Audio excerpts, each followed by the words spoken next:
ఏ బాటైనా పర్వాలేదంట, సమయంతో సాగటమే మన సింపుల్ సిద్ధాంతం.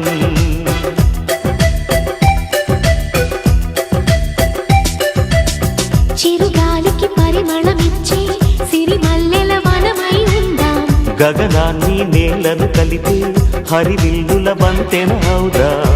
ఆనందం అంటే అర్థం మనమందా, ప్రతి పూట పాటై సాగే హుషారు సరిగమలో. ఎన్నో ఎన్నో రాగాలుండే సంగీతం కాదా, చల్లకి నవ్వుల కేరింత.